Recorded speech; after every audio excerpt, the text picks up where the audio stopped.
One thing in a one. Bonjour, c'est Laetitia de One Thing in a French Day à Paris. J'espère que vous allez bien et que vous êtes de bonne humeur. La série des Jean-François continue. Aujourd'hui, mercredi 13 août 2025, cet épisode, le numéro 2542, s'intitule Dégustation chez Bohémie.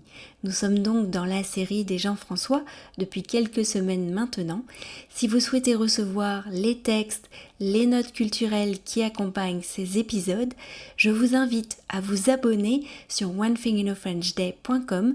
Vous recevrez dans un premier temps les transcripts et les notes culturelles par email des 10 derniers épisodes et ensuite, comme vous serez abonné, vous recevrez à chaque fois qu'un épisode est mis en ligne l'email correspondant à votre abonnement avec le texte, les tournures de phrases utiles, les photos quand il y en a, etc.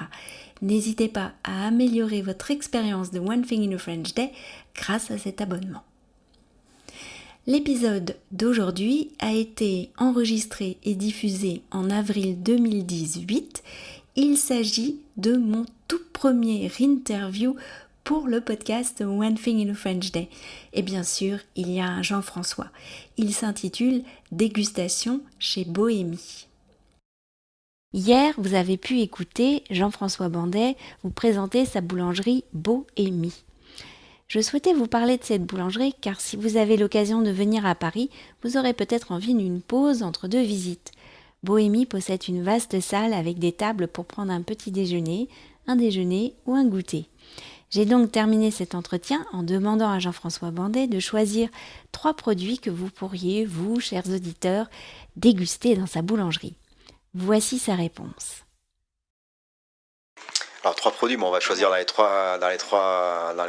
trois catégories. Donc en pain, moi le pain que j'aime bien c'est le pain miel, noisette, raisin. C'est un pain avec de la farine de meule, avec du levain, qui est façonné en gros pain. Donc c'est vraiment un pain traditionnel, mais qui est aussi hyper gourmand parce que voilà, y a des noisettes, il y a du miel, donc vraiment ça se mange quasiment tout seul. En viennoiserie, on pourrait partir sur un croissant framboise, parce que le croissant c'est le classique de la boulangerie française, mais nous on l'a un petit peu twisté avec un petit cœur framboise, et ça fonctionne plutôt bien.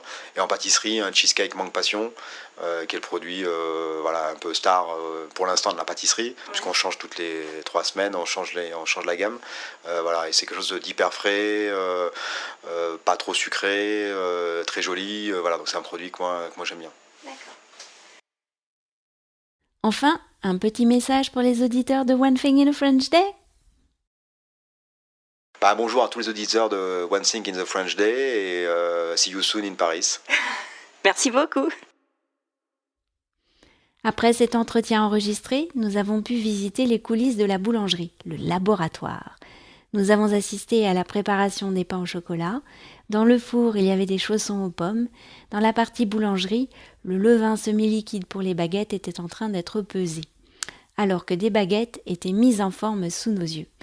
Bref, c'était une visite extra. Mais il fallait terminer par une dégustation. Cheesecake mangue passion pour Marilyn et part de flan à la vanille pour moi. Ce flan est déjà très célèbre à Paris.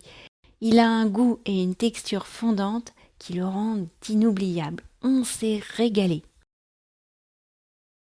One Thing in a French Day, c'est fini pour aujourd'hui. J'espère que cet épisode vous a plu.